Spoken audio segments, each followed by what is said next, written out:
के न्यूयॉर्क पहुंचना चाहिए, इसलिए उन्होंने शुरू से ही जहाज की स्पीड बहुत ज़्यादा तेज़ रखी हुई थी। मगर अपने सफ़र के दूसरे दिन ही टाइटैनिक जहाज को खबर मिलती है कि आगे बर्फ के बड़े बड़े पहाड़ मौजूद हैं, तो सफ़र थोड़ा ध्यान से करें। और जैसे ही आइस वार्निंग मिलती है तो जहाज के कैप्टन स्मिथ इस वार्निंग पर ज़्यादा ध्यान नहीं देते और अपने जहाज की स्पीड को कम नहीं करते, बल्कि उसी तेज़ रफ्तार में अपनी मंजिल की तरफ बढ़ते जा रहे थे। और दोस्तों, उसके 2 दिन बाद 14 अप्रैल 1912 ये वो दिन था जब टाइटैनिक को फिर से आइस वार्निंग दी जाती है और बताया जाता है कि समुद्र के बीच में बर्फ की बड़ी बड़ी चट्टानें मौजूद हैं। मगर ये वार्निंग भी टाइटैनिक जहाज के ऑपरेटर ने इस वार्निंग को भी सीरियस नहीं लिया, क्योंकि अटलांटिक ओशन में ऐसी बर्फ की चट्टानें मिलना उन सभी के लिए आम बात थी और इसी वजह से उन सभी से इतनी बड़ी वार्निंग मिस हो चुकी थी और जहाज अपनी तेज रफ्तार में आगे बढ़ता चला जा रहा था। और एक्सपर्ट के मुताबिक ये वार्निंग 6 से 7 बार दी गई थी,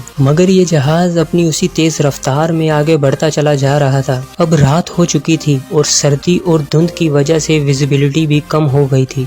जहाज का एक वर्कर अपने सामने बर्फ की एक चट्टान को अपने करीब आते देखता है तो वो फौरन जहाज के ऑपरेटर और कैप्टन को इन्फॉर्म करता है कि आगे बर्फ की बहुत बड़ी चट्टान है। और जहाज का कैप्टन फौरन अपने ऑपरेटर्स को ऑर्डर देता है कि जहाज के इंजन्स को बंद कर दिया जाए और जहाज को मोड़ा जाए। मगर दोस्तों, बहुत ज्यादा देर हो चुकी थी और जहाज की रफ्तार इतनी ज्यादा तेज थी कि वो 1 ही मिनट में जहाज उस बर्फ की चट्टान से टकरा जाता है। रात के 11:40 हो रहे थे जब टाइटैनिक उस बर्फ की चट्टान से टकराया था। ये बर्फ की चट्टान कोई छोटी चट्टान नहीं थी, बल्कि एक फुटबॉल ग्राउंड जितनी बड़ी चट्टान थी और एक्सपर्ट के मुताबिक इस चट्टान का वजन 1.5 मिलियन टन था, जिससे टाइटैनिक टकराया था। टकराने की वजह से जहाज के नीचे वाले हिस्से में होल हो गया था, जिसकी वजह से जहाज के नीचे वाले हिस्से में पानी भरना स्टार्ट हो गया था। मगर दोस्तों, जहाज को ऐसा डिजाइन किया गया था कि अगर इसमें थोड़ा पानी भर भी जाता तो इस जहाज को कोई नुकसान नहीं होने वाला था और ये जहाज नहीं डूबने वाला था। मगर जहाज इतना ज्यादा डैमेज हो चुका था कि इसमें पानी बहुत तेजी से अंदर आना शुरू हो चुका था। और जब कैप्टन और शिप के बाकी वर्कर्स ने ये रियलाइज किया कि जहाज बहुत बुरी तरह डैमेज हो चुका है और अब ये जहाज डूब जाएगा,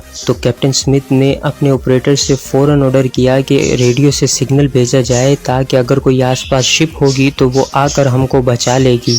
और तकरीबन 15 से 20 मिनट बाद एक शिप उस टाइटैनिक जहाज के सिग्नल को पकड़ लेती है और उनको बचाने के लिए निकल पड़ती है। मगर ये शिप थोड़ी दूर थी, जिसकी वजह से उनको वहां तक पहुंचने के लिए 2.5 से 3 घंटे लग जाने थे। तो कैप्टन ने सोचा कि तब तक लाइफ बोट्स के जरिए पैसेंजर को जहाज से निकाला जाए। टाइटैनिक जहाज में 32 लाइफ बोट्स की स्पेस थी, मगर जहाज में 20 लाइफ बोट्स ही लगाई गई थी, क्योंकि उनको लगता था ये जहाज कभी ना डूबने वाला जहाज है, इसलिए उन्होंने 20 लाइफ बोट्स ही जहाज में लगाई थी। और जब पहली लाइफ बोट पानी में उतारी गई तो उसमें 28 लोग बिठाए गए थे, जबकि बोट में 65 लोगों की बैठने की जगह थी। रात के 1 बजे तक पानी जहाज में इतना ज्यादा भर गया था कि जहाज का आगे वाला हिस्सा पानी में डूब गया था और पीछे वाला हिस्सा पानी से बाहर आ गया था। और जब लोगों ने ये देखा कि जहाज तेजी से पानी में डूब रहा है तो लोग खुद को बचाने के लिए शोर और लड़ाई झगड़े करने लगे ताकि हम पहले लाइफ बोट में बैठ जाएं। और 2:04 पर आखिरी लाइफ बोट जहाज से उतारी गई,